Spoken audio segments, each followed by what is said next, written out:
اعوذ باللہ من الشیطان الرجیم بسم اللہ الرحمن الرحیم الحمد للہ رب العالمین الرحمن الرحیم مالک یوم الدین ایاک نعبد و ایاک نستعین اہدنا الصراط المستقیم صراط الذین انعمت علیہم غیر المغضوب علیہم ولا الضالین آمین۔ شروع اللہ کے نام سے جو مہربان نہایت رحم والا ہے۔ Doctor William Campbell, doctor Zakir Naik, doctor مزاکس، doctor جمال بدوی، ڈاکٹر سیمل نعمان اور مسٹر سیم شمون، معزز مہمان، خواتین و حضرات، السلام علیکم ورحمۃ اللہ وبرکاتہ۔ اللہ کی رحمتیں اور برکتیں نازل ہوں آپ سب پر۔ اسلامک سرکل آف نارتھ امریکہ کے منتظمین کی جانب سے میں سید سبیل احمد اس مثالی اجتماع میں آپ سب کو خوش آمدید کہتا ہوں، جس مباحثے کا عنوان ہے قرآن، بائبل، سائنس کی روشنی میں۔ ایک مرتبہ پھر doctor Campbell, doctor Zakir Naik, Islamic circle of North America, یہ مباحثہ دراصل باہمی بھائی چارے اور ایک دوسرے کو سمجھنے کی غرض سے منعقد کیا جا رہا ہے۔ اب میں آپ کو اسلامک سرکل آف نارتھ امریکہ کی سرگرمیوں کا مختصر سا تعارف کرواؤں گا۔ ادارہ ھذا کے اغراض و مقاصد میں مسلمانوں کو اپنے فرائض سے آگاہی فراہم کرنا ہے کہ وہ بنین و انسان تک اسلام کا پیغام پہنچائیں، انہیں تعلیم و تربیت کے ایسے مواقع فراہم کریں جو اسلامی تعلیمات اور مثبت کردار کا باعث بنے۔ یہ ادارہ تمام تر غیر اخلاقی رویوں اور ہر قسم کے جبر و استبداد کی روک تھام کے لیے فعال ہے، معاشی اور سماجی انصاف کے لیے کی جانے والی کوششوں کی بھی حمایت کرتا ہے، معاشرے میں شخصی آزادیوں کا احترام کرتا ہے، ضرورت مندوں کی خدمت کے جذبے سے لیس انسانی رشتوں کو مضبوط کرتا ہے، پوری دنیا میں کہیں بھی، بالخصوص شمالی امریکہ کے قرب و جوار میں۔ آج کے اس بے مثال مباحثے کے لیے دو ثالثوں کا تعارف کروا دوں۔ ہمارے ڈاکٹر محمد نائک ڈاکٹر ذاکر نائک کی نمائندگی کر رہے ہیں، جبکہ doctor Samil Nauman doctor William Campbell کی نمائندگی کر رہے ہیں۔ یہ میری ذمہ داری ہے کہ اس مذاکرے کو منصفانہ اور نظم و ضبط کا پابند رکھوں، اس لیے میں ملتمس ہوں مقررین اور حاضرین سے بھی کہ وہ اس مذاکرے سے فائدہ اٹھانے کے لیے اس کے آداب کا خیال رکھیں۔ اس کے ساتھ ہی میں ملتمس ہوں ڈاکٹر سیمل نعمان سے کہ وہ آ کر ڈاکٹر ولیم کیمبل کا تعارف کروائیں۔ السلام علیکم۔ شکریہ برادر سبیل احمد، یہ میری خوش قسمتی ہے کہ میں آج کی شام آپ کے ساتھ ہوں، اور سب سے پہلے میں اپنی طرف سے اور اپنے تمام بہن بھائیوں کی طرف سے جو عیسائی خاندانوں سے تعلق رکھتے ہیں، میں اسلامک سرکل آف نارتھ امریکہ کا اور مقامی لوگوں کا شکریہ جنہوں نے اس مذاکرے کا اہتمام کیا۔ انہوں نے کمال کر دیا، انہوں نے محنت کی ہے، یوں ہم آخری لمحات میں یہاں پر موجود ہیں۔ ڈاکٹر ولیم کیمبل نے اپنی طبی خدمات case western reserve university Cleveland Ohio میں سر انجام دی۔ انہوں نے 20 سال مراکش میں گزارے جہاں انہوں نے عربی سیکھی۔ 7 سال تیونس میں گزارنے کے بعد انہوں نے کتاب لکھی ڈاکٹر مورس بخائز کے جواب میں۔ وہ ایک پختہ عقیدے کے عیسائی ہیں اور وہ ہر کسی کو بائبل کی تعلیمات بیان کرنا پسند کرتے ہیں۔ 74 سال کی عمر میں ڈاکٹر کیمبل ریٹائر ہوئے، ان کے 10 پوتے اور پوتیاں ہیں، اور ہم شکر گزار ہیں، ہم آج شام ان کو اپنے درمیان پا کر خوش ہیں۔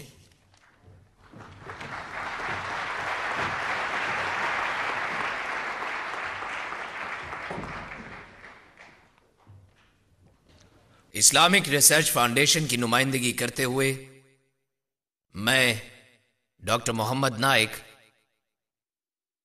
آپ سب کے درمیان ڈاکٹر ذاکر نائک جیسی کمال ہستی جو ہمارے لیے خوشی کا باعث ہے، یہاں اس مثالی مذاکرے کے لیے ایک اور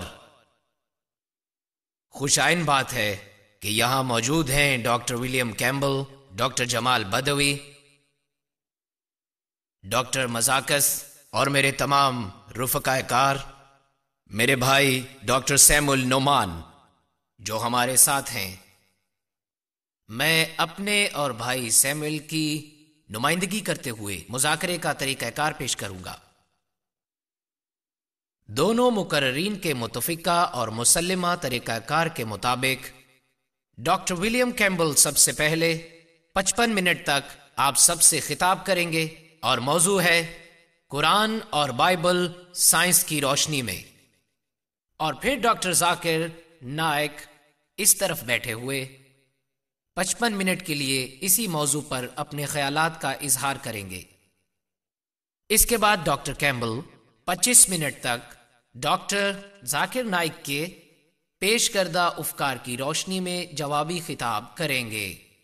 اسی طرح ڈاکٹر ذاکر نائک ڈاکٹر کیمبل کے پیش کردہ افکار کے جواب میں 25 منٹ تک خطاب کریں گے، اور اس کے بعد سوالات و جوابات کی دعوت عام دی جائے گی، جس میں سامعین دونوں مقررین سے اپنے اپنے سوالات کر سکیں گے۔ اس سلسلے میں مائکس ہال میں مہیا کر دیے جائیں گے۔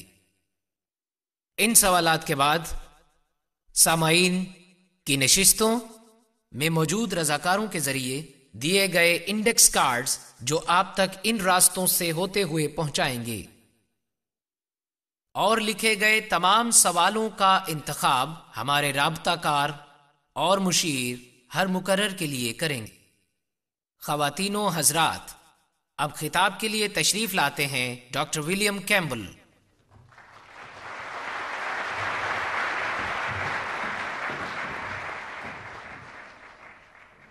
ڈاکٹر نائک کو خوش آمدید، جو کہ بہت دور سے تشریف لائے ہیں۔ خوش آمدید سبیل احمد اور محمد نائک، اور خوش آمدید تمام انتظامیہ کو۔ میرے نزدیک اس مذاکرے کو حتمی کہنا مبالغہ آرائی ہے، لیکن یہ ایک اچھی تشہیر ہے۔ اور سامعین کو بھی خوش آمدید۔ میں شروع کرتا ہوں اس بابرکت نام سے جو یہوہ ہے، جس کا نام سب ناموں سے عظیم ہے، جو ہم سب پہ نہایت مہربان ہے۔ میں گفتگو کا آغاز ان الفاظ سے کروں گا۔ آج شام ہم قرآن اور بائبل کے الفاظ کے بارے میں بات کریں گے۔ جدید علم لسانیات کے ماہرین کے مطابق ایک جملہ وہی معنی رکھتا ہے جو بولنے والے کے ذہن میں ہوتا ہے، جو سننے والے شخص یا مجمع کے ذہن میں سمائے۔ اس طرح قرآن کے معنی کے متعلق یہ کہا جائے گا کہ جو محمد اور ان کے سامعین کے نزدیک تھے وہی صحیح تھے۔ اسی طرح بائبل کے حوالے سے وہی معنی صحیح ہوں گے جو موسیٰ، عیسیٰ اور ان کے سامعین نے سنے۔ اس معاملے کو پرکھنے کے لیے ہمارے پاس قرآن اور بائبل میں حوالہ جات موجود ہیں۔ مزید برآں اس کی شاعری اور خطوط بھی موجود ہیں جو اس صدی کے ہیں۔ یوں بائبل کے لیے پہلی صدی عیسوی اور قرآن کے لیے پہلی صدی ہجری معین ہے۔ اگر ہم واقعی سچ کی تلاش میں ہیں تو ہمیں نئے نئے معنی تلاش نہیں کرنے چاہیے۔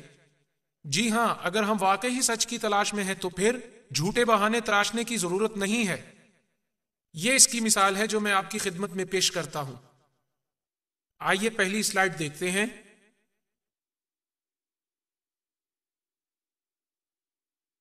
اس میں 2 ڈکشنریوں کا ذکر ہے، دونوں میرے گھر میں ہیں۔ ایک 1951 اور دوسری 1991 میں شائع ہوئی، اور ان دونوں لغات میں لفظ پگ کا پہلا معنی ایک جوان نر یا مادہ سور ہے، اور یہ معنی ملتے جلتے ہیں۔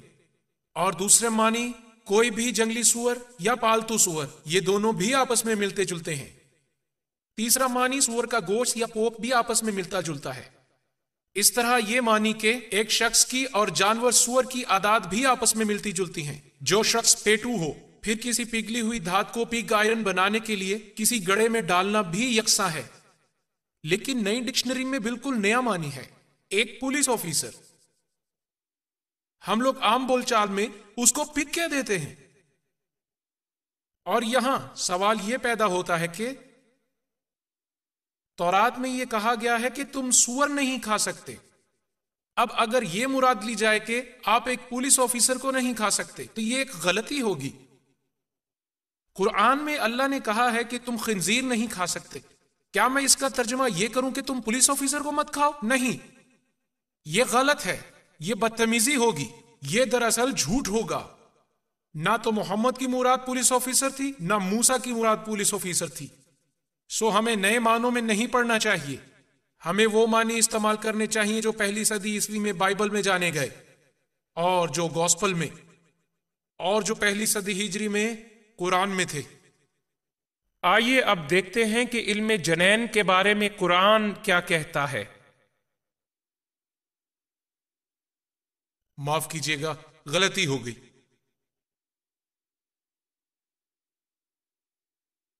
کہا جاتا ہے کہ جنین کے مختلف مراحل سے گزرنے کا تخیل دور جدید کی دریافت ہے، اور یہ کہ قرآن جنین کے جدید علم کے ان مراحل کی بھی نشاندہی کرتا ہے۔ اپنے کتابچے انسانی جنین کی نمایاں خصوصیات میں ڈاکٹر مور دعویٰ کرتے ہیں کہ ان کے خیال کے مطابق رحم مادر میں ارتقاء کے مراحل کی وضاحت 15ویں صدی عیسوی سے پہلے نہیں کی گئی۔ ہم اس دعوے کو قرآن میں استعمال کردہ عربی الفاظ کے معنی پر غور کر کے پرکھیں گے۔ دوسرا، ہم اس دعوے کو نزول قرآن کے عہد اور اس سے قبل کے تاریخی حقائق و شواہد کی روشنی میں پرکھیں گے۔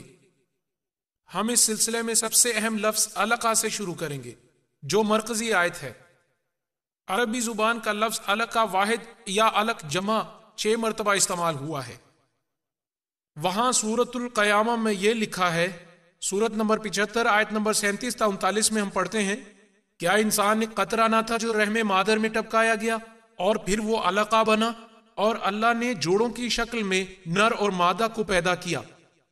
سورۃ المومن سورہ نمبر 40 کی آیت نمبر 67 میں بیان کیا گیا ہے کہ وہی ہے جس نے تمہیں خاک سے پیدا کیا، ایک قطرہ مادہ مرویہ سے، پھر جمے ہوئے خون کا لوتھڑا علقہ بنایا، پھر تمہیں بچے کی شکل میں پیدا کیا تاکہ تم اپنی جوانی کو پہنچو۔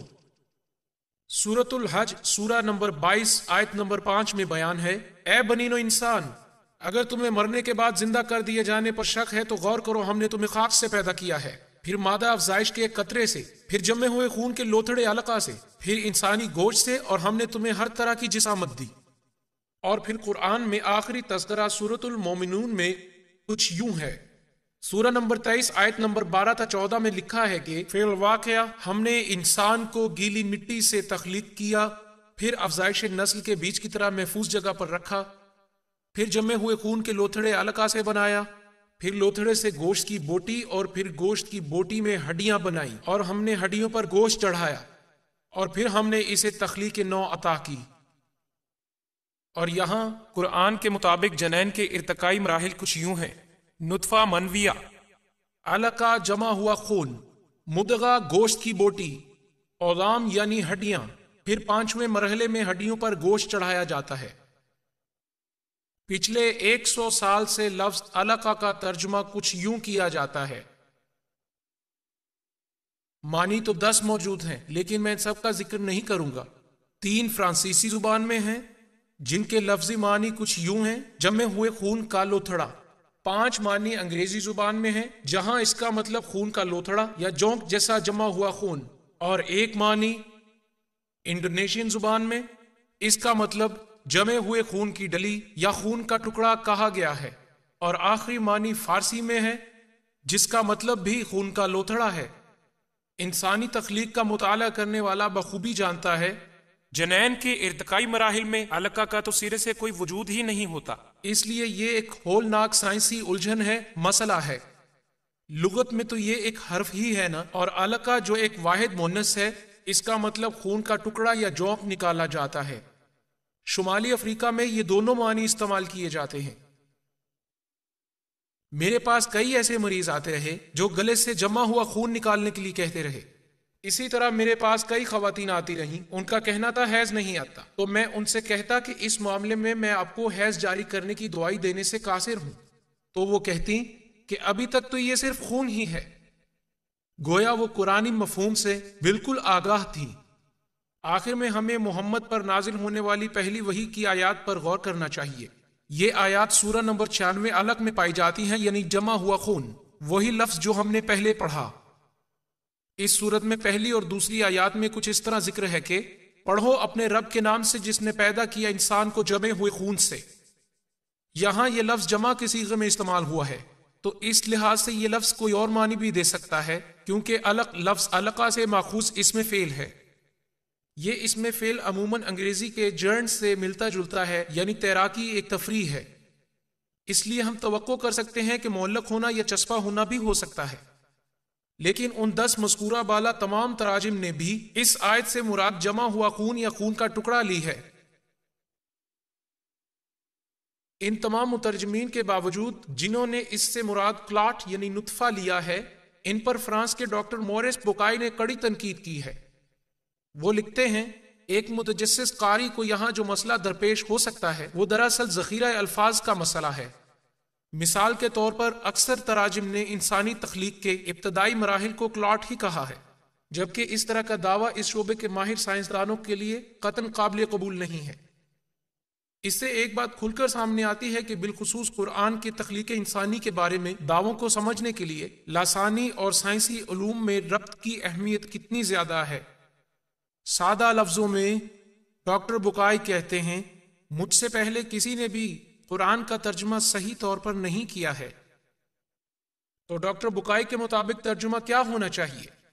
ان کا خیال ہے کہ لفظ علیقہ کا ترجمہ جمے ہوئے خون کی بجائے چپکنے والی چیز کیا جائے، ایسی چیز جو جنین کے رحم میں آنول نال سے منسلک ہونے کو ظاہر کرتی ہے۔ وہ خواتین جو حاملہ رہ چکی ہیں وہ جانتی ہیں تب تک چپکی ہوئی چیز اترتی نہیں جب تک وہ جگالی کیا ہوا گوشت نہ بن جائے، سو یہ چیز اپنی اسی حیت کے ساتھ اس آنول نال کے ذریعے 8.5 ماہ تک چپکی رہتی ہے۔ ثالثاً ان آیات میں واضح ہے کہ جگالی کیا ہوا گوشت ہڈیاں بن جاتا ہے اور پھر یہ ہڈیاں گوشت سے ڈھانپ دی جاتی ہیں۔ ان معلومات سے یہ تاثر ملتا ہے کہ پہلے ہڈیوں کا ڈھانچہ بنتا ہے اور پھر ان پر گوشت چڑھا دیا جاتا ہے۔ ڈاکٹر بوکائی کے مطابق یہ بات بالکل بھی درست نہیں ہے، کیونکہ عضلات اور ہڈیوں کی ابتدائی نرم و ملائم ساخت ایک ہی وقت میں سومائٹ سے بننا شروع کرتی ہے۔ 8ویں ہفتے کے اختتام تک پختگی کے چند پوائنٹس کام کرنا شروع کر دیتے ہیں، تاہم جنین اس سے پہلے ہی اپنی عضلاتی حرکت کے قابل ہو جاتا ہے۔ Doctor T.W. سیٹلر نے اپنے ذاتی خط میں لکھا ہے، جو علم تشریح الاعضاء برائے جنین کے ایسوسیٹ پروفیسر ہیں اور جو لینگمینز میڈیکل ایمبریولوجی کے منصف ہیں، وہ کہتے ہیں، استقرار حمل کے 8 ہفتے بعد پسلیاں نازک حالت میں موجود ہوتی ہیں، لیکن وہ پختہ ہڈیوں کی صورت میں نہیں ہوتی۔ اسی طرح عضلات موجود ہوتے ہیں پر پختگی کا آغاز بعد میں ہوتا ہے۔ 8ویں ہفتے میں عضلات کسی قدر حرکت کے قابل ہوتے ہیں۔ سو 2 گواہیوں کا حل جاننا اچھی بات ہے۔ آئیے جائزہ لیتے ہیں کہ ڈاکٹر کیتھ مور اپنی کتاب ڈیولپنگ ہیومن میں ہڈیوں اور عضلات کے ارتقائی مراحل کے لیے کیا کہتے ہیں۔ اس کتاب کے باب نمبر 15 اور 17 سے حاصل کردہ معلومات کچھ یوں ہیں۔ ہڈیوں کا نظام حیاتیات سے بنتا ہے، جبکہ اعضاء کے عضلات تخلیق کے ابتدائی مرحلے سے بننا شروع ہوتے ہیں، جو کہ اسی جسمانی حیاتیات سے ماخوذ ہوتے ہیں۔ آئیے اس چیز کو سلائیڈ پر دیکھیں۔ اسے واضح طور پر دیکھنا تو مشکل ہے، مگر ابتدائی حالت میں موجود ہے۔ تو دیکھیے ہڈی کی ابتدائی نرم ساخت کچھ عضلات کے ساتھ۔ یہاں ایک اور ہڈی دکھائی دے رہی ہے۔ ہڈیاں اپنی اپنی حیت اختیار کرتی جا رہی ہیں، لیکن ابھی ان کی ملائمت کا آغاز ہے، اس لیے انہیں ہڈیاں نہیں کہا جا سکتا۔ دوسری سلائیڈ میں واضح ہوتا ہے کہ یہ عمل کس طرح مکمل ہوتا ہے۔ اس کی شکل ہڈی جیسی تو ہے، لیکن ابھی تک یہ کچی ہڈی بھی آغاز کے مرحلے میں ہے، اس لیے اسے ہڈی نہیں کہا جا سکتا۔ بعد میں اس کے ساتھ جب کچھ کیلشیم جمع ہونے لگتا ہے تو پھر جا کر اس میں کچھ نہ کچھ سختی پیدا ہونے لگتی ہے اور یوں یہ بتدریج ہڈی بن جاتی ہے۔ جب ہڈی کا گودا بنتا ہے، معذرت چاہتا ہوں، پہلے میں اس کی ابتدائی حالت بیان کرنا چاہوں گا۔ جس دم ہڈیوں کا گودا بنتا ہے تو ایک معمولی سے جھٹکے سے ہر ایک عضو میں عضلات بننے لگتے ہیں۔ اس عمل کے نتیجے میں عضلات ایک الگ شکل اختیار کرتے ہیں۔ دوسرے لفظوں میں اعضاء پر پائے جانے والے عضلات آہستہ آہستہ بننے والی ہڈیوں کے گرد ایک ہی وقت میں بنتے ہیں۔ یہ رہی ہڈیاں اور یہ ہیں ان کے گرد بننے والے عضلات۔ ڈاکٹر مور کے ساتھ ایک نجی ملاقات میں نے ان سے ڈاکٹر سیٹلر کے بیانات کا تذکرہ کیا اور انہوں نے ڈاکٹر سیٹلر کے افکار کی تائید کی، تو طے یہ پایا ڈاکٹر سیٹلر اور ڈاکٹر مور متفق ہیں، کوئی بھی ایسا مرحلہ نہیں ہے جس میں سخت ہڈیاں اچانک وجود میں آ جاتی ہوں اور ان کے گرد عضلات تشکیل پاتے ہوں، جبکہ سخت ہڈیوں کے بننے سے کئی ہفتے قبل ہی عضلات موجود ہوتے ہیں، اور ایسا نہیں ہے کہ ہڈیاں پہلے بنتی ہیں اور ان کے گرد عضلات بعد میں تشکیل پاتے ہیں، جیسا کہ قرآن میں اس کا ذکر ملتا ہے۔ یہاں قرآن میں نادرست کردہ غلطی ہے، یوں مسائل کے حل سے ہم ابھی بہت دور ہیں۔ آئیے پھر چلتے ہیں لفظ علقہ کی طرف. اور ڈاکٹر مور نے بھی ایک تجویز دی ہے. قرآن کی ایک اور آیت میں جنین کو جونک سے تشبیہ دی گئی ہے اور گوشت کے ایک لوتھڑے کا تذکرہ کیا گیا ہے.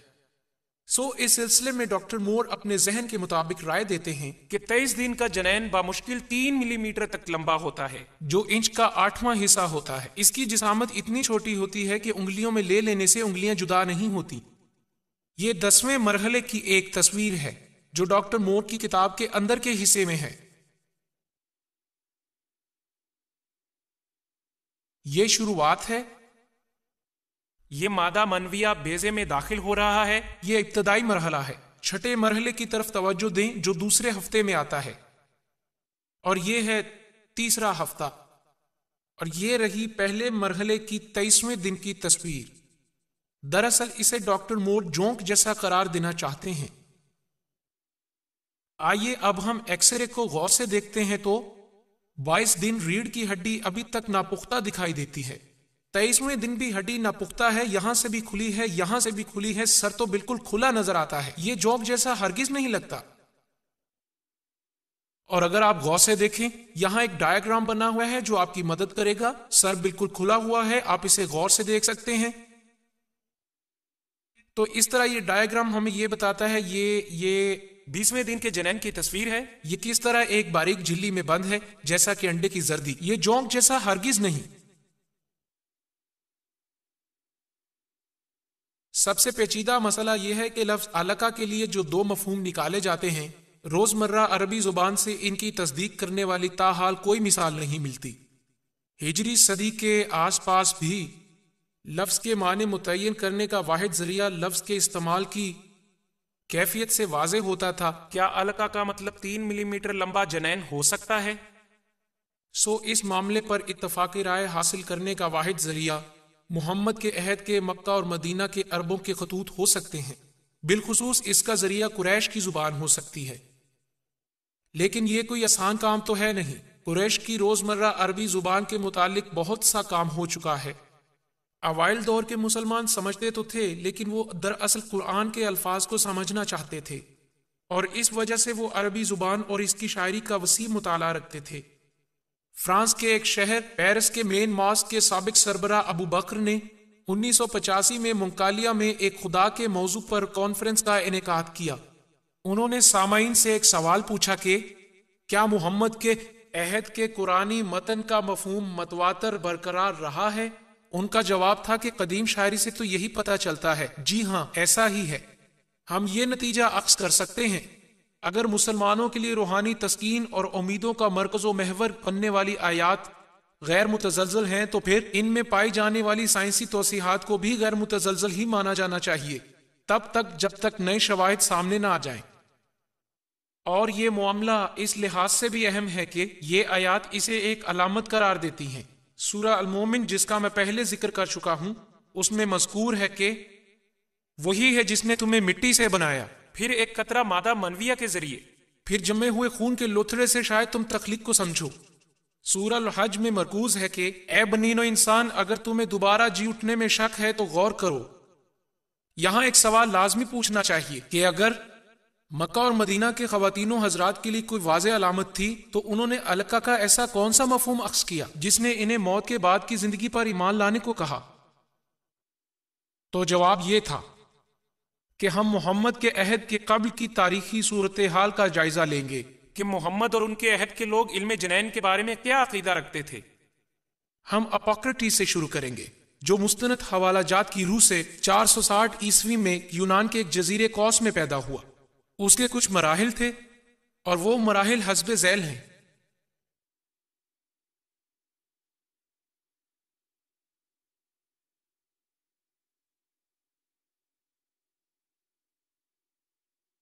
مادہ منویہ وہ جوہر ہے جو ہر والدین کے جسم کے ہر حصے سے پیدا ہوتا ہے. کمزور اعضاء سے کمزور مادہ اور طاقتور اعضاء سے طاقتور مادہ نکلتا ہے. آگے چل کے وہ ماں کے خون کے منجمد ہونے کا ذکر کرتا ہے اور پھر جنین کی جھلی کے ہونے کا تذکرہ کرتا ہے، اور یہ ماں کے اس خون سے افزائش پاتا ہے جو رحم مادر میں آ گرتا ہے. یہی وجہ ہے کہ جو عورت حاملہ ہو جاتی ہے اسے حیض آنا بند ہو جاتا ہے. پھر وہ گوشت کے بارے میں کہتا ہے ماں ہی کے منجمد خون کے لوتھڑے سے دراصل ناف کے ساتھ گوشت بننا شروع ہو جاتا ہے، پھر بعد میں جا کر کہیں ہڈیاں بنتی ہیں۔ گوشت میں بتدریج اضافے کے ساتھ ساتھ سانس لینے کے عمل کے ذریعے یہ عمل شروع ہوتا ہے، اور جو ہی ہڈیاں سخت ہونے لگتی ہیں تو وہ درخت کی شاخوں کی طرح آہستہ آہستہ نمودار ہونے لگتی ہیں۔ آئیے اب ارسطو کے افکار کا جائزہ لیں۔ اس نے تقریباً 350 قبل مسیح حیوانات کی افزائش کے متعلق اپنی کتاب میں علم جنین کے مختلف مراحل کا ذکر کیا ہے۔ وہ پہلے مادہ منویہ کا ذکر کرتا ہے اور پھر حیض کا ذکر کرتا ہے۔ اس مقام پر ارسطو مرد کے خالص مادہ منویہ کا ذکر کرتا ہے۔ اس کے بعد عورت کے مادہ منویہ کی شرکت بیان کرتا ہے۔ یوں سمجھیں کہ وہ عورت کے حیض کو مادہ منویہ کو منجمد کرنے کا باعث سمجھتا ہے، اور اس کے بعد وہ گوشت کا ذکر کرتا ہے۔ اس کا خیال ہے کہ قدرت گوشت کو خالص ترین مواد سے تیار کرتی ہے، جبکہ ہڈیاں بچے کچھ فالتو فضلات سے تشکیل پاتی ہیں۔ پھر وہ گوشت اور ہڈیوں کے مابین نہایت باریک ریشوں کے ذریعے ایک ربط کا ذکر کرتے کرتے اعضاء پر موجود گوشت کی افزائش کا بھی ذکر کرتا ہے۔ بلا شبہ قرآن میں ایسا ہی بیان کیا گیا ہے۔ مادہ منویہ حیض کے خون کو منجمد کرتا ہے اور پھر گوشت بنتا ہے، اور پھر ہڈیاں بنتی ہیں، اور پھر آخر میں ان ہڈیوں کے ارد گرد گوشت بن جاتا ہے۔ اب ہم ہندوستانی طب کا جائزہ لیتے ہیں۔ اس سلسلے میں 123 عیسوی میں شارکا اور سشروتا کا کہنا یہ ہے کہ افزائش نسل میں مرد عورت دونوں شریک ہوتے ہیں۔ مرد کا مادہ سکرا منویہ کہلاتا ہے، جبکہ عورت کا مادہ ارٹوا سینٹا کہلاتا ہے، ہاں، جو اسی خون سے بنتا ہے جو مختلف پھلوں یا خوراک کی صورت میں حاصل ہوتا ہے۔ یہاں ہم واضح طور پر دیکھ سکتے ہیں کہ قدیم ہندوستانی نظریات اس چیز کی تائید کرتے ہیں کہ بچہ مادہ منویہ اور حیض سے وجود میں آتا ہے۔ اب ہم گیلن کا نظریہ دیکھتے ہیں۔ گیلن 131 عیسوی میں ترکی کے ایک قصبے برگمام میں پیدا ہوا تھا۔ گیلن نے کہا کہ مادہ منویہ ہی وہ جوہر ہے جس سے جنین بنتا ہے، یہ صرف حیض سے نہیں بنتا جیسا کہ ارسطو کے افکار سے واضح ہے۔ مادہ منویہ کے ساتھ مل کر حیض جنین بنا پاتا ہے۔ سورۃ الدہر سورہ 76 آیت نمبر 2 میں قرآن گیلن کی حمایت کرتا ہے۔ ہم نے انسان کو آمیز شدہ مادہ منویہ کے قطرے سے بنایا۔ آئیے اب ہم گیلن کے مراحل پر غور کرتے ہیں۔ گیلن کہتا ہے کہ جنین مرحلہ وار ہی نشو نما پاتا ہے۔ پہلے مرحلے میں مادہ منویہ کی شباہت ہی غالب رہتی ہے، پھر دوسرے مرحلے میں مادہ منویہ خون سے بھر جاتا ہے۔ اس وقت تک دل، دماغ اور جگر بالکل واضح نہیں ہوتے اور نہ ہی ان کی کوئی صورت ہوتی ہے۔ اسی مرحلے کو بقرات نے فیٹس کا نام دیا تھا۔ قرآن کی سورۃ الحج سورہ 22 آیت نمبر 5 اسی بات کی عکاسی کرتی ہے۔ پھر گوشت کے ایک ٹکڑے سے جو کہ کسی حد تک تشکیل شدہ اور غیر تشکیل شدہ ہوتا ہے، اب حمل کے دورانیے کے تیسرے مرحلے کا ذکر کیا جاتا ہے۔ اس دوران ہڈیوں کے اوپر اور ان کے ارد گرد گوشت بننا شروع ہو جاتا ہے۔ ہم پہلے اس کو دیکھ چکے ہیں کہ قرآن اس کی تائید کرتا ہے۔ سورہ 23 آیت 14 میں بیان کیا گیا ہے کہ ہم ہڈیوں کو گوشت کا لباس پہناتے ہیں۔ اب چوتھا اور آخری مرحلہ،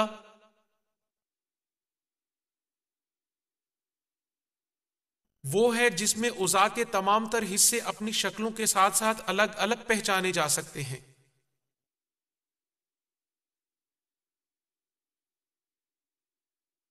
طب کے میدان میں گیلن کے علم کی وہ قدر و منزلت ہے کہ ہجرت کے قریب کے زمانے میں 4 مختلف طبیبوں نے مصر میں ایک طبی مدرسہ قائم کیا جس میں حصول علم کے لیے گیلن کی 16 کتابوں کو علم کی بنیاد بنایا گیا۔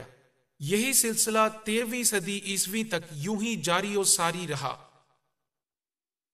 ہمیں اپنے آپ سے یہ سوال ضرور پوچھنا چاہیے کہ عرب میں اس وقت محمد کے دور میں سیاسی، طبی اور معاشی صورتحال کیسی تھی؟ حضرموت یمن سے گرم مسالے کے تجارتی قافلے شمال کی طرف مکہ اور مدینہ سے گزرتے ہوئے ہی پورے یورپ میں جاتے تھے۔ 500 صدی عیسوی میں شمالی عرب پر غزہ والوں نے قبضہ کر لیا اور 528 عیسوی تک مدینہ کے نواحی علاقوں یعنی شام کے صحراؤں تک کو اپنے قبضے میں لے لیا۔ سیریانی زبان جو کہ عربی سے ملتی جلتی تھی وہی ان کی سرکاری زبان تھی۔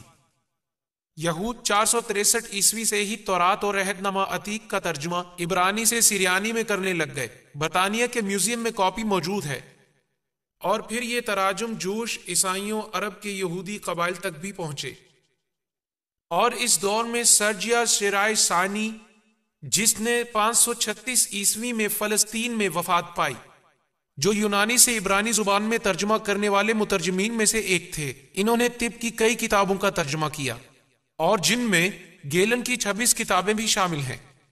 یہ تراجم اتنے مشہور ہوئے کہ سلطنت فارس تک جا پہنچے۔ یہ تراجم غسان کے قبیلوں تک بھی پہنچے جن کا اثر و رسوخ مدینہ تک پھیلا ہوا تھا، اور خسرو اول، عربی میں کسرا اول، جو فارس کا بادشاہ تھا جسے خسرو اعظم بھی کہتے تھے، اور اسی کے لشکر نے یمن کو فتح کیا۔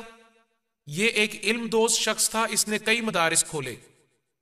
خسرو کے پہلے 48 سالہ دور حکومت میں جنڈی شاپور نامی اسکول قائم ہوا، جو کہ اپنے دور کا ایک اہم علمی مرکز تھا۔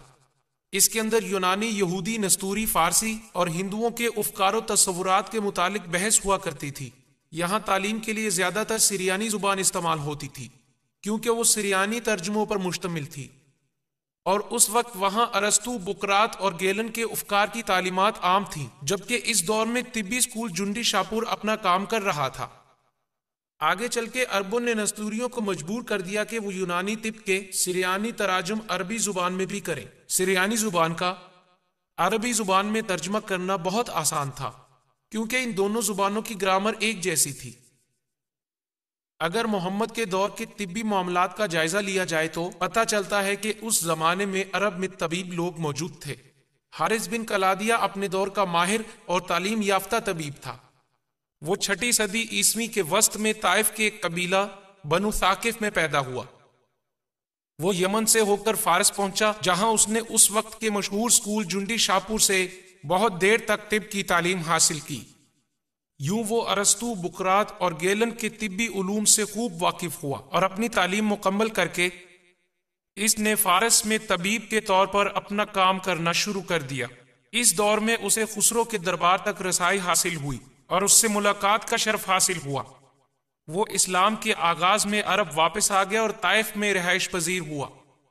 یہاں یمن کا بادشاہ ابو الخیر اسے اپنی ایک بیماری کے سلسلے میں ملنے کے لیے آیا۔ صحت یاب ہونے پر خطیر رقم اور ایک کنیز اسے تحفے میں دی۔ حارث بن کلادیہ نے طب پر کوئی کتاب تو نہیں لکھی، مگر طب کے متعلق اس کے افکار و خیالات خسرو سے بحث و مباحثے کی صورت میں محفوظ ہیں۔ آنکھوں کے بارے میں اس کا کہنا ہے کہ سفید حصہ چربی کا بنا ہوتا ہے، جبکہ جو سیاہ حصہ ہوتا ہے وہ پانی کا بنا ہوا ہوتا ہے، اور وہ بصارت کو ہوا سے تعبیر کرتا ہے۔ ہم جانتے ہیں کہ یہ مفروضے غلط ثابت ہوئے، لیکن یہ یونانی نظریہ تھا۔ ثابت یہ ہوتا ہے حارث کا تعلق کسی طرح یونانی طبیبوں سے ضرور تھا۔ ان تمام تر معاملات کو مختصراً بیان کرتے ہوئے ڈاکٹر لوسین ریکرک اپنی کتاب ایسٹ ورڈ ڈائلامیٹری عرب میں لکھتے ہیں، حارث نے طبی اسکول جنڈی شاپور سے علم حاصل کیا تھا، جبکہ محمد اپنی طبی معلومات کے لیے حارث سے متاثر تھے۔ ان دونوں حضرات سے ہمیں یونانی طب کے علوم کا پتہ چلتا ہے۔ محمد بعض اوقات مریضوں کا علاج کر لیتے تھے، مگر وہ بڑی بیماری کے علاج کے لیے حارث کے پاس بھیج دیا کرتے تھے۔ اور محمد کے پاس ایک اور پڑھا لکھا شخص موجود تھا، وہ لادن بن حارث تھا، جو کہ طبیب حارث کا رشتہ دار تو نہ تھا، مگر وہ محمد کا رشتہ دار تھا۔ اس نے بھی خسرو کے دربار میں حاضری دی تھی۔ اس نے فارسی سیکھی اور موسیقی سیکھی۔ اس نے قریش مکہ کو اس علم سے متعارف کروایا، اور تاہم وہ محمد کے لیے نرم گوشہ نہیں رکھتا تھا۔ وہ قرآنی واقعات پر طنز کرتا تھا، اور محمد نے کبھی اسے معاف نہ کیا۔ جب وہ جنگ بدر میں قیدی بن مسلمانوں کے ہاتھ لگا تو محمد نے اسے قتل کرنے کا حکم دیا۔ ان واقعات سے پتہ چلتا ہے مکہ اور مدینہ کے عربوں کے 600 عیسوی میں جن لوگوں سے سیاسی اور معاشی تعلقات تھے، وہ حبشہ، یمن، فارس اور بازنطین بولتے تھے۔ یہ زبان علم طب میں استعمال ہوتی تھی، اور یہی ان کی سرکاری زبان بھی تھی۔ یمن کا بادشاہ بیماری کے علاج کے لیے طائف میں حارث بن کلادیہ کے پاس آیا۔ یہ وہی ہے جو جنڈی شاپور سے تربیت یافتہ تھا۔ یہ وہی حارث ہے جس کے پاس محمد کبھی کبھی مریضوں کو بھیجا کرتے تھے۔ محمد کی زندگی میں مصر میں ایک نئی درسگاہ کھولی گئی، جس میں گیلن کی 16 کتابیں شامل کی گئی تھیں، اور ان باتوں سے پتہ چلتا ہے کہ محمد اور اس کے گرد و نواح کے لوگ ارسطو، بقراط اور گیلن کے علم جنین سے آگاہ تھے، اور جب کبھی وہ کسی بیماری میں مبتلا ہوتے وہ حارث اور دوسرے مقامی طبیبوں کے پاس جایا کرتے تھے۔ قرآن کی آخری سورت سورۃ المومن سورہ 40 آیت 67 میں لکھا گیا ہے کہ وہی ہے جس نے تمہیں خاک سے پیدا کیا اور قطرہ مادہ منویہ سے، پھر جونک جیسے ایک لوتھڑے سے، تاکہ تم تخلیق کو سمجھ سکو۔ اور سورۃ الحج آیت 5 میں ہے، اے انسان اگر تمہیں دوبارہ زندہ کیے جانے پر شک ہے تو پھر تم غور کرو کہ ہم نے تمہیں خاک سے پیدا کیا ہے۔ ہمیں پوچھنے کا حق ہے کہ انہیں کس بات کو سمجھنے کے لیے کہا اور وہ کس پر غور کریں۔ قرآن میں جنین کے مراحل دوبارہ دیکھتے ہیں، نطفہ منویہ، علقہ جمع خون، مدغہ گوشت کا ٹکڑا، عظم ہڈیاں، اور پھر ان عضلات پر گوشت کا چڑھنا۔ جواب بالکل واضح ہے۔ اس کا مطلب ہے کہ یونانی طبیبوں نے علم جنین کے مختلف مراحل کے متعلق جو انہیں سادہ فہم تعلیمات دی تھیں، انہیں انہی پر غور کرنے کے لیے کہا گیا تھا۔ میرا مطلب یہ ہرگز نہیں کہ محمد اور ان کے ساتھی یونانی طبیبوں سے واقفیت رکھتے تھے۔ وہ یونانی طبیبوں کے جنین کے مراحل کو جانتے تھے۔ وہ اس بات کو مانتے تھے کہ مرد کا مادہ منویہ ہی عورت کے حیض سے مل کر منجمد ہونے کا باعث اور بچہ بننے کا باعث ہے۔ انہیں علم تھا کہ جنین پہلے مرحلے میں نامکمل اور پھر جا کر مکمل ہوتا ہے۔ انہیں علم تھا کہ پہلے ہڈیاں بنتی ہیں اور پھر ان پر گوشت چڑھایا جاتا ہے۔ کیا اللہ اس سادہ فہم علم کو لوگوں کو اپنی طرف متوجہ کرنے کے لیے بیان کرتا تھا؟ حقیقت یہ ہے کہ یہ سادہ فہم علم نہ تو اس وقت درست تھا اور نہ اب۔ محمد کے بعد کے عرب طبیب، آئیے محمد کے دور کے بعد کے دو مشہور ترین طبیبوں کی مثال لیتے ہیں، یقیناً جو قرآن پر اثر انداز تو نہیں ہوتے تھے۔ 16ویں صدی عیسوی تک عرب کے تمام تر لوگوں میں ارسطو، بقراط اور گیلن کے مشہور ترین علم جنین کے مراحل کے بارے میں نظریات جاری رہے۔ اگر علقہ کا مطلب جونک جیسی کوئی چیز ہو جیسا کہ دور حاضر کے ایک مسلمان شبیر علی دعویٰ کرتے ہیں، تو پھر قرآن کے دور کے طبیبوں کا تو کوئی مقام نہ ہوا جو یہ دعویٰ کرتے تھے۔ حقیقت اس کے برعکس ہے۔ یونانی طبیبوں کے افکار و نظریات تو قرآنی تعلیمات بیان کرتے تھے، اور قرآنی تعلیمات تو ان طبیبوں کے نظریات کو اجاگر کرتی تھیں۔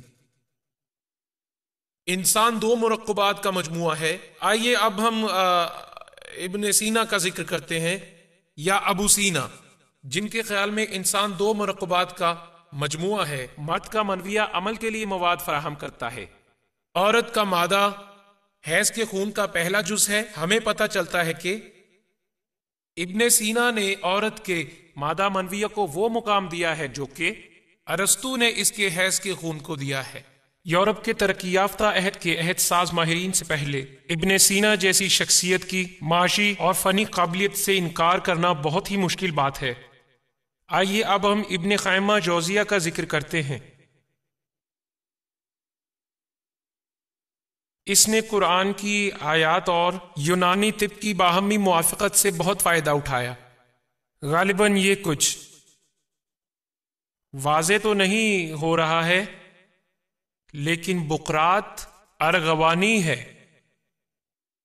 اور قرآن گہرا سبز ہے اور حدیث ارغوانی ہے اور تنقید سرخ ہے۔ اس کے اپنے افکار نیلگوں سرخ ہیں۔ دیکھیے یہ عمل کچھ یوں شروع ہوتا ہے۔ اس کے مطابق بقراط کتاب الجنہ کے 3 باب میں یوں بیان کرتا ہے کہ یعنی الجنہ میں مادہ منویہ ایک جھلی میں پایا جاتا ہے اور ماں کے حیض کے خون میں مل کر نشوونما پاتا ہے۔ ایسی کچھ جھلیاں تو ابتدا میں بنتی ہیں، پھر کچھ دوسرے اور تیسرے ماہ کے دوران تشکیل پاتی ہیں۔ بقراط کی سلائیڈ میں ہم ماں کے رحم میں حیض کے خون کے اترنے والی بات کا مشاہدہ تو کر ہی چکے ہیں۔ خدا کہتا ہے جیسا کہ قرآن میں اس کا ذکر ہے، وہ تمہیں ماں کے رحم میں تخلیق کرتا ہے۔ یکے بعد دیگرے مرحلہ وار 3 تاریکیوں میں۔ یہ قرآن کی سورہ 39 آیت 6 میں ہے۔ پھر ابن خیمہ جوزیہ اپنے نظریات بیان کرتے ہوئے کہتا ہے کہ ان جھلیوں کی اپنی اپنی تاریکی ہوتی ہے، اس لیے تو اللہ نے ان جھلیوں کے مختلف مراحل کا ذکر کرتے ہوئے ان تاریکیوں کا تذکرہ کیا ہے۔ اکثر نقاد تو اس امر پر یوں تبصرہ کرتے ہیں کہ ان سے پیٹ کی تاریکی، رحم کی تاریکی اور آنول نال کی تاریکی مراد ہے۔ آئیے ایک اور مثال دیکھتے ہیں۔ بقراط کہتا ہے کہ بچے کا منہ فوری طور پر کھلتا ہے، پھر اس کے بعد میں گوشت سے ناک اور کان بنتے ہیں، پھر کان کھلتے ہیں اور آنکھیں بھی جو نہایت شفاف مایہ سے بھری ہوتی ہیں۔ محمد کہا کرتے تھے میں اس کی عبادت کرتا ہوں جس نے میرا چہرہ بنایا ہے اور مکمل کیا اور میری سماعت کھولی اور پھر بصارت دی۔ آئیے پھر بقراط کو دیکھتے ہیں۔ بقراط کا بھی اس کے متعلق یہی کہنا ہے جو میں نے پڑھا ہے۔ ابن خیمہ تو بقراط کا حوالہ دیتے ہوئے یہ کہتا ہے کہ ماں کا خون ناف کے ارد گرد ہی اترتا ہے۔ وہ تو ایسا بھی کر سکتا ہے کیونکہ ہمیں معلوم ہے محمد کے زمانے کے لوگ یونانی طب سے بخوبی واقف تھے۔ البتہ حاضرین، ہمارے لیے جس معاملے کو سمجھنا بہت ضروری ہے وہ تو بس یہ ہے کہ قرآن نے کہیں بھی طب یونانی کی تصحیح نہیں کی۔ اس طرح ابن خیمہ کا دعویٰ کوئی وقت نہیں رکھتا۔ تم یونانی اسے بالکل غلط سمجھتے ہو۔ علقہ کا صحیح ترجمہ کوئی چمٹنے والی چیز یا کوئی جونک نما چیز ہے۔ دوسری طرف ابن خیمہ نے جو قرآن اور یونانی طب میں موافقت بیان کی ہے وہ موافقت سراسر غلط ہے۔ اس سلسلے میں 1200 عیسوی میں کیا گیا بداوی کا تبصرہ ہی قابل اعتماد ہے۔ یہاں ہمارے پاس قرآن اور بداوی کے دونوں کے بیانات موجود ہیں۔ وہ علقہ کو جمے ہوئے خون کا ٹکڑا کہتے ہیں جیسا کہ قرآن میں بیان کیا گیا ہے۔ میں نے اسے انڈر لائن کیا ہے، یہاں آپ اسے دیکھ سکتے ہیں۔ یہاں اس کی وضاحت ہے کہ یہ جمے ہوئے خون کا ٹکڑا ہے۔ قرآن کے حوالے سے وہ اسے آگے چل کر گوشت کا ٹکڑا ہی قرار دیتا ہے، جس گوشت کے ٹکڑے کے بارے میں قرآن میں لکھا ہے، اور گوشت کا ایسا ٹکڑا جو چبایا بھی جا سکے۔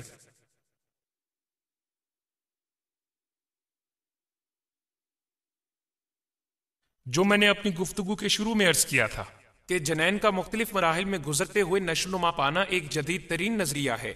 قرآن ان مراحل کی عکاسی کرتے کرتے اس جدید ترین علم جنین کی پیش بینی کرتا ہے۔ ہم پہلے مشاہدہ کر چکے ہیں کہ ارسطو، بقراط، ہندوستانی اطباء اور گیلن سب کے سب نے جنین کے ارتقائی مراحل کے متعلق قرآن سے 1000 سال قبل بحث کی ہے۔ قرآن کے نازل ہونے کے بعد بھی ان مختلف مراحل کا ذکر ہوتا رہا جو کہ قرآن اور یونانی طبیبوں نے کہا۔ یہ تذکرہ ابن سینا، ابن خیمہ کی تعلیمات میں بھی جاری رہا۔ اہم بات تو یہ ہے کہ یہ وہی علم ہے جو گیلن اور اس سے پہلے آنے والوں نے پیش کیا۔ ہڈیوں کی ساخت کے حوالے سے یہ بات اہم ہے اور یہ بالکل واضح ہے جو ڈاکٹر مور اپنی کتاب میں بیان کرتا ہے کہ عضلات کچی یا نرم ہڈی کی تشکیل پانے سے ہی بننا شروع ہو جاتے ہیں۔ ایسا نہیں ہے کہ پہلے ہڈیوں کا ڈھانچہ بنے اور اس کے بعد پھر اس کے ارد گرد عضلات بننا شروع ہو جائیں۔ یہ بات واضح ہے کہ قرآن میں علقہ کا مطلب لوتھڑا ہی ہے، اور وہ قریش جنہوں نے محمد سے اس کے بارے میں سنا وہ اس کو حیض کے خون کا لوتھڑا ہی سمجھے، کیونکہ افزائش نسل کے لیے یہی عورت کا حصہ ہوتا ہے۔ یوں ہم یہ نتیجہ عکس کر سکتے ہیں کہ ان تمام تر سالوں کے دوران علم جنین کے متعلق قرآنی آیات جن میں کہا گیا ہے کہ انسان کی تخلیق منی کے قطرے سے ہوتی ہے اور بعد میں لوتھڑا بن جاتا ہے، یہ آیات پہلی صدی ہجری کی سائنسی تحقیقات سے مطابقت رکھتی ہیں۔ یہی نزول قرآن کا دور ہے۔ لیکن جب اس کا 20ویں صدی کی سائنس سے موازنہ کیا جائے تو بقراط غلط ہے اور ارسطو غلط ہے، گیلن غلط ہے اور قرآن بھی غلطی پر ہے۔ یہ سب کے سب غلط ہی ہیں۔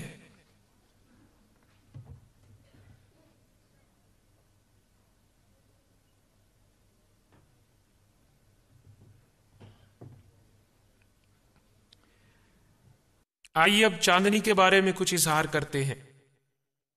کیا قرآن میں یہ بیان ہے کہ چاند سورج کی روشنی کو منعکس کرتا ہے؟ کیا یہی بات پہلے عام فہم تھی؟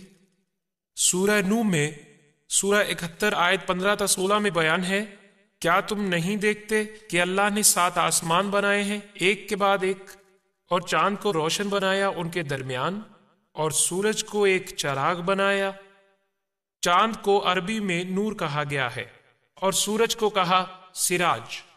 بعض مسلمانوں کا یہ دعویٰ ہے کہ قرآن نے سورج کی روشنی اور چاند کی روشنی کے لیے مختلف اصطلاحیں استعمال کی ہیں۔ اس سے پتہ چلتا ہے کہ سورج روشنی کا مرکز ہے اور چاند صرف روشنی کو منعکس کرتا ہے۔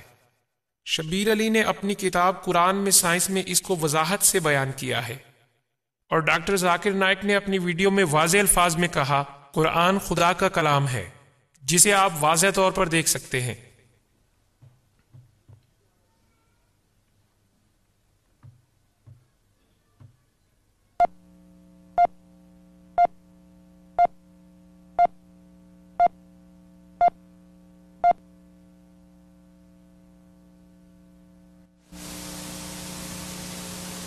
وہ روشنی جو ہم تک چاند کے ذریعے سے پہنچتی ہے کہاں سے آتی ہے؟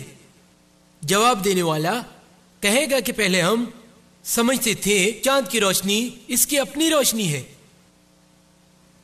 لیکن آج سائنسی عروج سے یہ راز کھلا ہے کہ چاند کی روشنی اس کی اپنی نہیں ہوتی، یہ تو سورج کی روشنی ہوتی ہے جو منعکس ہوتی ہے۔ اور یہاں میں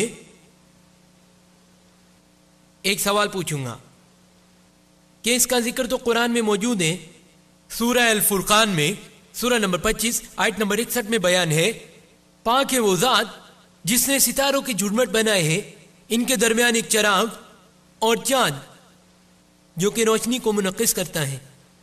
عربی زبان میں چاند کے لیے لفظ ہے قمر، اور اس کی روشنی کے لیے منیر جو کہ لی ہوئی روشنی ہے، یا نور جو کہ منعکس ہوتی ہے۔ قرآن بتاتا ہے کہ چاند کی روشنی منعکس ہوئی روشنی ہوتی ہے۔ آپ کہتے ہیں آپ نے آج دریافت کیا ہے، جبکہ قرآن میں یہی بات 1400 سال پہلے کہی گئی۔ وہ کچھ دیر رکے گا، ہو سکتا ہے فی الفور جواب نہ دیں، اور وہ کہیں گا شاید یہ حسن اتفاق ہے۔ میں ان کے ساتھ بحث نہیں کرتا۔ ویڈیو کے آخر میں ہم نے ڈاکٹر نائک کو یہ کہتے ہوئے سنا، عربی زبان میں چاند کے لیے لفظ قمر ہے، اور جو اس کی روشنی ہے اسے منیر کہا گیا ہے۔ اس کا مطلب ہے لی گئی روشنی یا وہ نور جو منعکس کردہ ہو۔ یہ مت بھولیے گا انہوں نے کیا کہا، منیر یعنی لی گئی روشنی اور نور منعکس کردہ روشنی۔ یہاں صرف یہ دعویٰ نہیں کیا گیا کہ بیان سائنسی حقیقتوں سے مطابقت رکھتا ہے، بلکہ یہاں تو اس کے معجزانہ ہونے کا بھی دعویٰ کیا گیا ہے، گو کہ ان حقائق سے حال ہی میں پردہ اٹھا کر انہیں تسلیم کیا گیا ہے۔ یہ بالکل درست ہے کہ چاند اپنی روشنی خارج نہیں کرتا، صرف سورج سے روشنی منعکس کرتا ہے، لیکن یہ بات تو محمد سے تقریباً 1000 سال پہلے بھی آشکار تھی۔ ارسطو نے تو 360 قبل از مسیح میں ہی چاند پر زمین کا سایہ پڑنے ہی سے جان لیا تھا کہ زمین گول ہے۔ اس نے زمین کا سایہ چاند پر پڑنے کی بات اس لیے کی کہ اسے پتا تھا کہ چاند کی روشنی تو منعکس کردہ ہے۔ اگر آپ لوگ اسی پر مصر رہیں کہ یہ سائنسی علوم کا ایک معجزہ ہے، تو پھر ہمیں خود سے اتنا سوال پوچھنا ہوگا، کیا قرآنی الفاظ اس دعوے کی تائید کرتے ہیں؟ سب سے پہلے ہم سراج پر غور و فکر کرتے ہیں۔ سورہ نور جو کہ پہلے پڑھی گئی ہے، سورۃ الفرقان سورہ نمبر 25 آیت نمبر 61 میں جو اسے مراد لی گئی ہے وہ سورج کی نشاندہی کرتی ہے۔ سورہ نبا سورہ نمبر 78 آیت نمبر 13 میں سراج وجہ کا مطلب ہے چمکتا دمکتا چراغ جو پھر سورج کی نشاندہی کرتا ہے۔ حروف نور اور منیر ایک ہی عربی مصدر سے لیے گئے ہیں۔ لفظ منیر قرآن میں تقریباً 6 مرتبہ آیا ہے، 4 دفعہ سورہ آل عمران سورہ نمبر 3 آیت نمبر 83، سورہ حج سورہ 22 آیت نمبر 8، سورہ لقمان سورہ 31 آیت 20، سورہ فتح سورہ 35 آیت 35۔ یہ اصطلاح کتاب المنیر سے ہے، جس کا یوسف علی ترجمہ کرتے ہیں روشن خیالی کی کتاب، جبکہ پکچر اسے روشنی دینے والی پاکیزہ کتاب کا نام دیتا ہے۔ یہ اس کتاب کے لیے ایک واضح اشارہ ہے جو علم کی روشنی بکھیرتی ہے، یہاں منعکس ہونے کا ذکر ہی نہیں۔ نور سورہ نور سورہ 71 آیت 76، سورہ یونس سورہ 10 آیت 5 میں بیان ہے اللہ نے روشنی بنائی اور چاند روشنی ہے۔ یوں ہمیں معلوم ہوتا ہے کہ قرآن چاند کو روشنی تو کہتا ہے، مگر وہ یہ نہیں کہتا کہ روشنی منعکس ہوتی ہے۔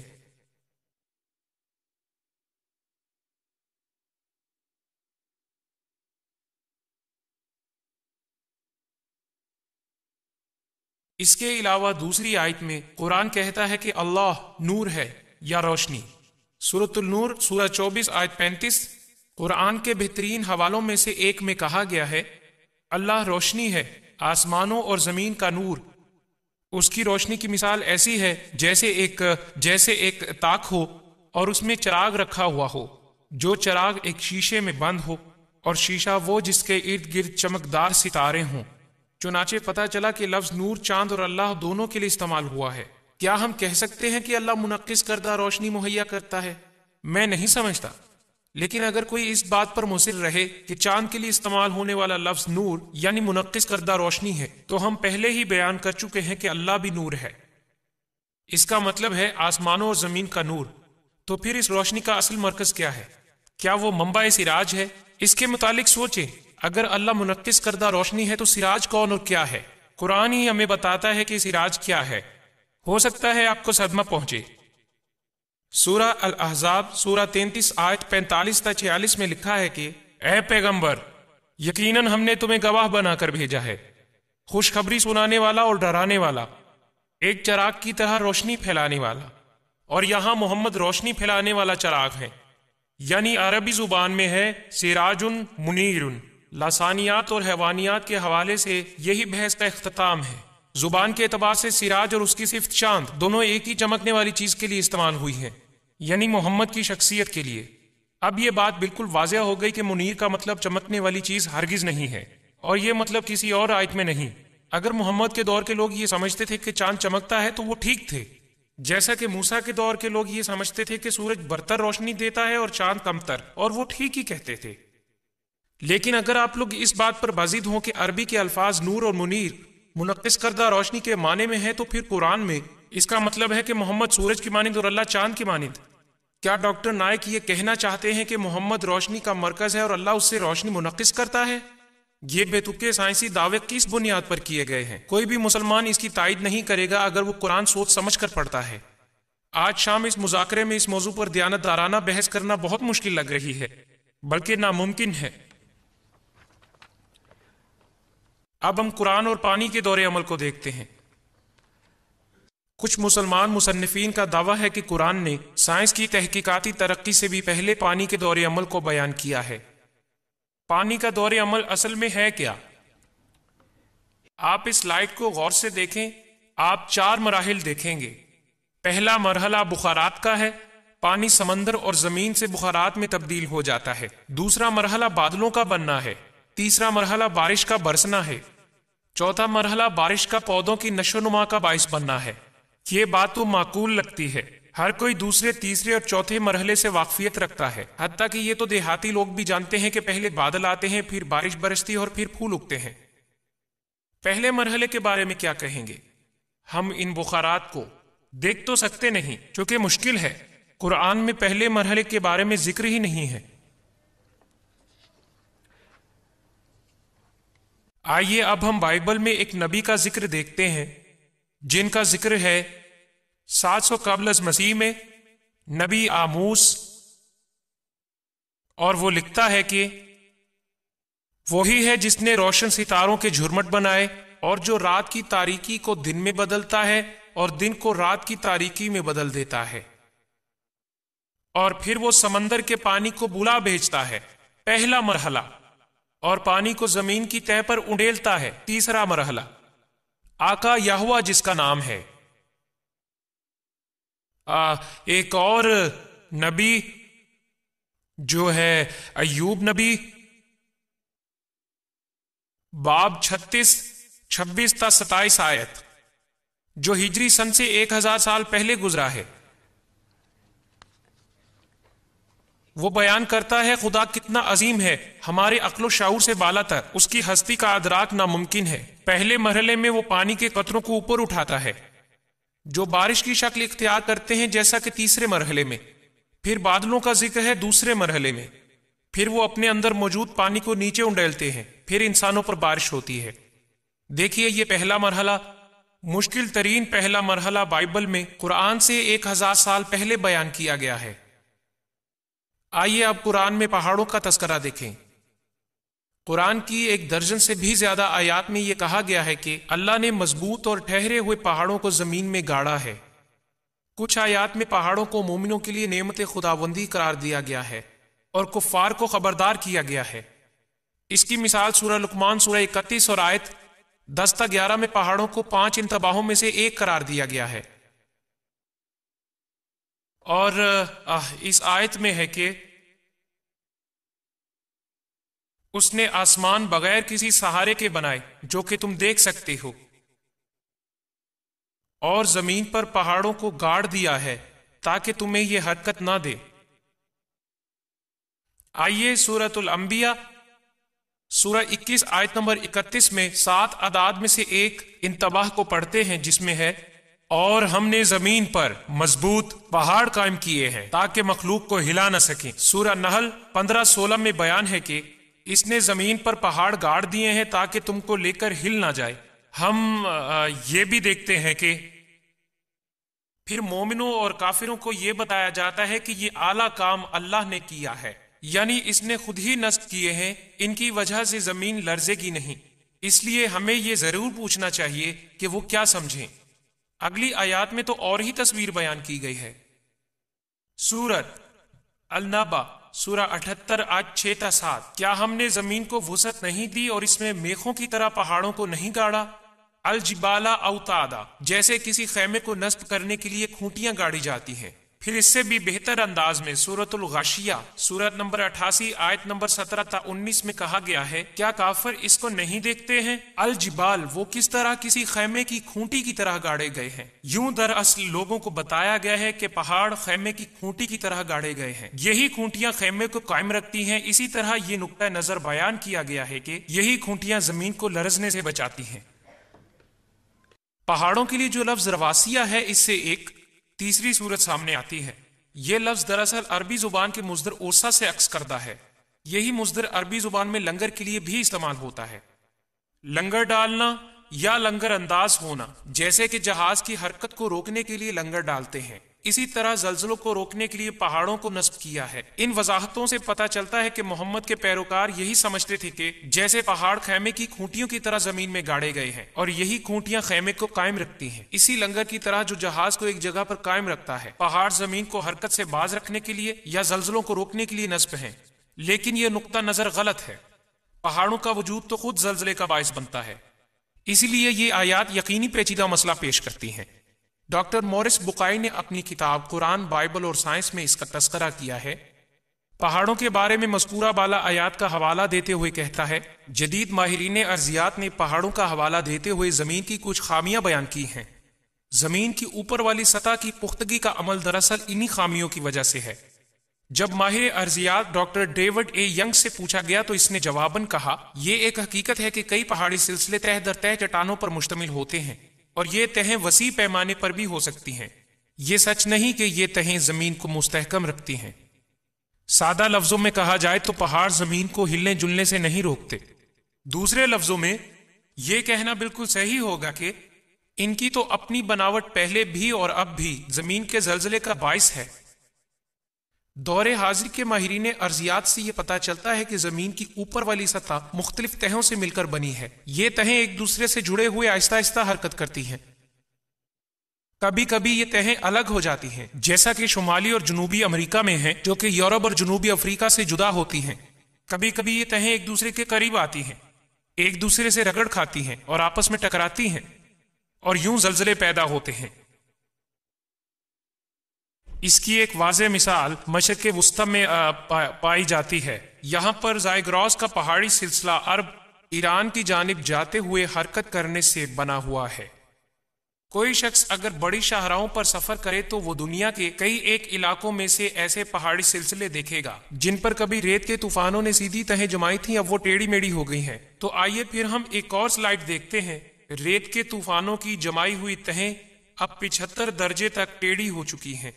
دراصل پہاڑوں کی تشکیل کے دوران جو زلزلے آتے رہے، انہی کی وجہ سے ٹیڑھی ہو گئی ہیں۔ کبھی کبھی تو یہ تہیں ایک دوسرے کے اوپر چڑھ جاتی ہیں اور پھر پھسلتی ہیں، اور تب جا کر زیادہ طاقت و توانائی پیدا ہوتی ہے۔ لیکن جو ہی اس رد عمل سے پیدا ہونے والی طاقت و توانائی قدرے کم ہوتی ہے تو جو طے کا حصہ جڑا ہوا ہوتا ہے وہ اچانک ہی آگے کو پھسل جاتا ہے اور یوں شدید زلزلہ پیدا ہوتا ہے۔ میکسیکو میں کوکو سپلیٹ کے مقام پر ایک حالیہ زلزلے میں چٹانوں کا ایک حصہ ایک ہی جھٹکے میں 3 میٹر تک آگے بڑھ گیا۔ سوچئے اگر خدا نہ خواستہ آپ کا گھر 3 میٹر تک آگے بڑھ جائے تو یہ تباہ و برباد ہو جائے گا۔ کچھ پہاڑ ایک اور طرح کے ہیں جو آتش فشاں کے ذریعے وجود میں آتے ہیں۔ جب لاوا اور راک زمین سے پگھل کر اور ابل کر باہر کی سطح پر آ جاتے ہیں تو ڈھیر بن جاتے ہیں۔ سمندر کی تہوں میں بھی ایسا ہوتا ہے۔ اسی قسم کا ایک عمل ہم اس تصویر میں دیکھ سکتے ہیں۔ مجھے امید ہے کہ آپ دیکھ سکتے ہیں۔ کچھ واضح نہیں۔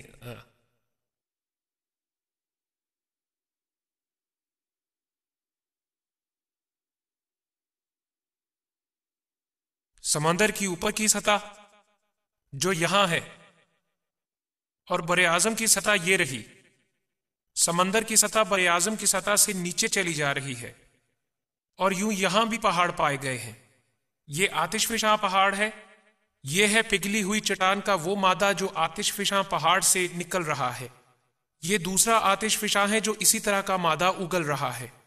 سو اس سے ثابت ہوا کہ پہاڑ کیسے بنتے ہیں اور زلزلے کس طرح آتے ہیں۔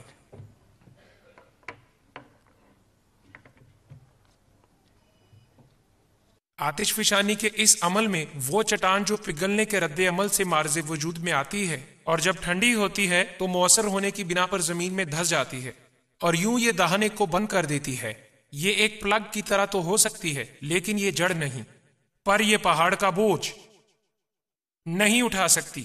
یہ تو ایک پلگ کی طرح ہوتی ہے، صرف ایک پلگ کی طرح.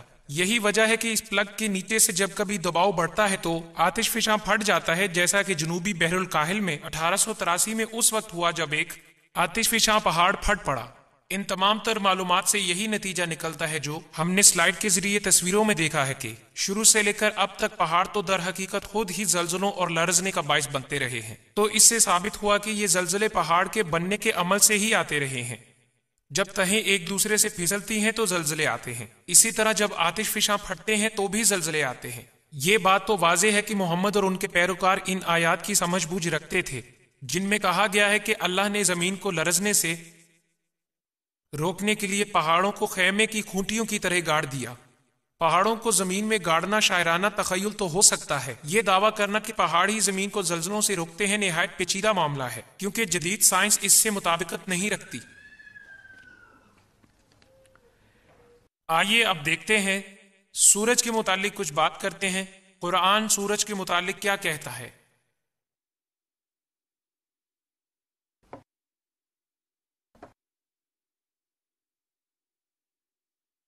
سورۃ الکہف سورہ 18 آیت 86 میں لکھا ہے، یہاں تک کہ ذوالقرنین اور سکندر اعظم سورج غروب ہونے کے مقام تک پہنچے. انہوں نے دیکھا کہ سورج شفاف پانی کے چشمے میں غروب ہو رہا ہے.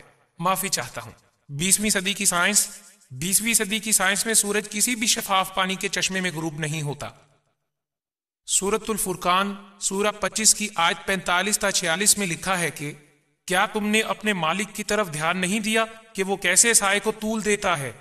اگر وہ چاہتا تو اسے ساکن کر دیتا. پھر ہم نے سورج کو اس پر ایک رہنما بنایا. آپ کیا کہیں گے؟ سورج کو بالکل اپنے سر کے بالکل اوپر تصور کریں تو پھر اس کا سایہ نہ ہونے کے برابر ہوگا، مگر جب سورج غروب ہونے لگے گا تو سایہ دوسری طرف پھیلنے لگے گا. سوچئے، سورج تو زمین کے مقابلے میں بالکل ساکن ہے، یہ تو سائے کے پھیلنے کا باعث نہیں بنتا. دراصل متحرک زمین ہی سائے کو پھیلاتی ہے. 20ویں صدی کی سائنسی تحقیقات کی روشنی میں درست معلومات چاہتے ہیں تو سورہ میں بیان ہونا چاہیے تھا کہ متحرک زمین ہی سائے کے پھیلنے کا باعث ہے. اب ایک مختلف موضوع کا ذکر کرنے لگا ہوں، سلیمان کی وفات. پتہ نہیں یہ سائنس ہے یا کیا ہے، شاید یہ سماجیات ہو. جب وہ وفات پا گئے تو جنات کو ان کی موت کا پتہ نہ چلا. جب بھی سلیمان چاہتے جنات ان کے مختلف کام کیا کرتے، یہاں تک کہ ایک چھوٹی سی حقیر مخلوق دیمک نے ان کے عصا کو اندر ہی اندر سے کھا لیا، یہاں تک کہ وہ گر پڑے. پھر جنات کو پتہ چلا اگر وہ اس معاملے سے باخبر ہوتے تو کبھی بھی سزا کے طور پر کام کرنے والی پریشانی کا سامنا نہ کرتے. یہاں سلمان اور ان کی موت، ان کے عصا کا منظر کچھ یوں ہے جیسے مراکش کی سنسان سڑک پر ایک راہگیر سے کوئی باورچی نہ پوچھے کہ وہ رات کے کھانے کو کیا لے گا. کوئی جنرل حکم دینے کے لیے ظاہر نہیں ہوتا، کوئی معززین یہ عرض کرنے کو حاضر نہیں ہوتے کہ آئیں جی شکار کو چلے، کوئی پوچھتا ہی نہیں. معافی چاہتا ہوں، میں اس کہانی کو نہیں مانتا.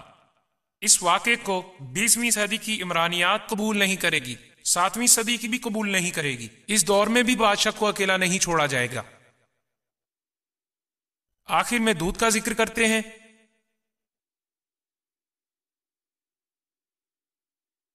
سورۃ النحل سورہ 16 آیت نمبر 66 میں مذکور ہے کہ ہم تمہارے لیے باہر نکالتے ہیں جو ان مویشیوں کے پیٹ میں فضلے اور خون کے درمیان ہے، یعنی دودھ جو کہ پاکیزہ ہے اور پینے کو مرغوب ہے.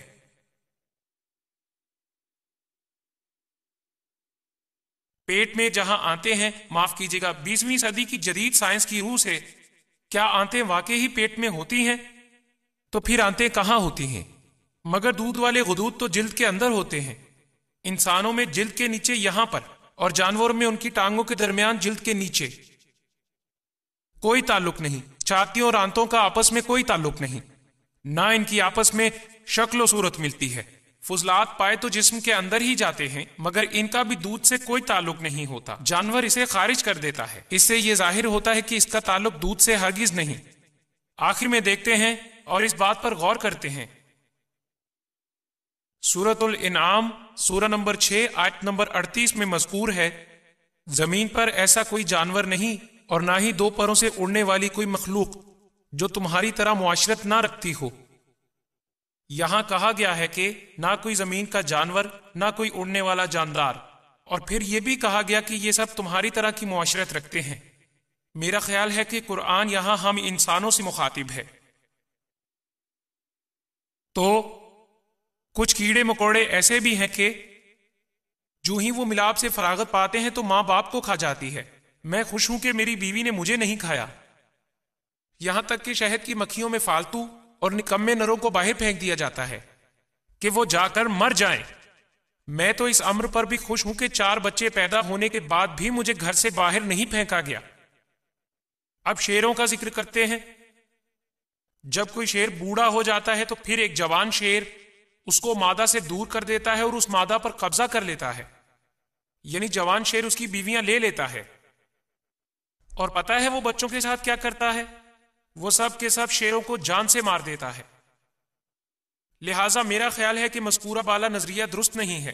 تمام تر جانوروں کے گروہ ہماری طرح یعنی انسانوں کی طرح نہیں رہتے۔ نتیجتاً یہ منکشف ہوتا ہے کہ قرآن میں کئی ایک سائنسی غلطیاں ہیں۔ قرآن محض اپنے دور کے مروجہ سائنس ہی سے مطابقت رکھتا ہے اور اس کی عکاسی کرتا ہے۔ میری مراد 7ویں صدی عیسوی کی سائنس سے ہے۔ ہم یہاں سچ کی تلاش میں آئے ہیں اور میں نے صحیح معلومات آپ لوگوں کو دینے کی کوشش کی ہے۔ اگر آپ اس کو مزید پڑھنا چاہیں تو میری ایک کتاب قرآن، بائبل، تاریخ اور سائنس کی روشنی میں، جو اس دروازے کے باہر خصوصی رعایت کے ساتھ برائے فروخت ہے۔ سچا اور کھرا خدا آپ کی رہنمائی کرے۔ شکریہ۔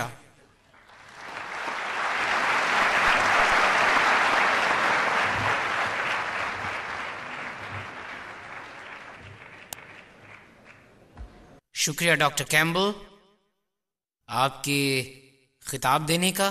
اب میرے بھائی سبیل احمد اگلے مقرر ڈاکٹر ذاکر نائک کا تعارف آپ کے سامنے پیش کریں گے۔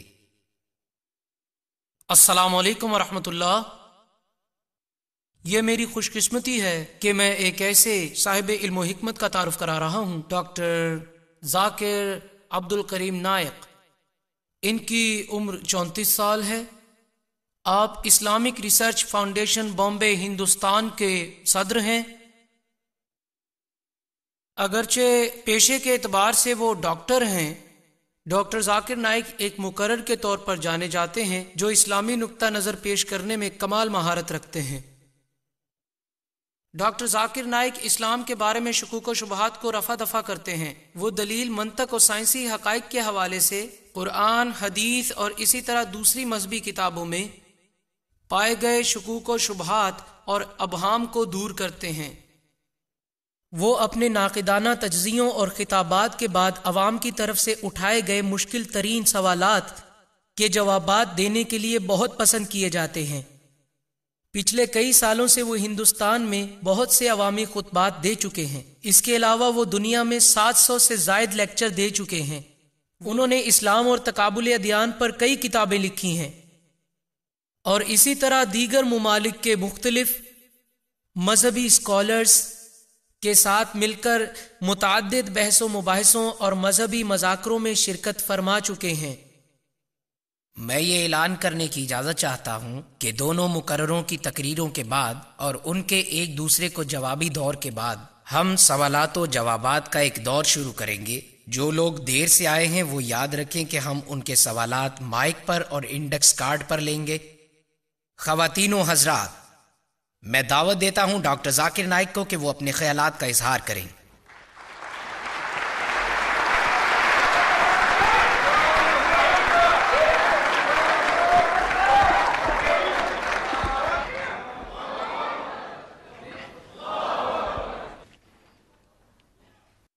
الحمدللہ والصلاة والسلام علی رسول اللہ وعلی آلہ وصحبہ اجمعین، اما بعد، اعوذ باللہ من الشیطان الرجیم، بسم اللہ الرحمن الرحیم۔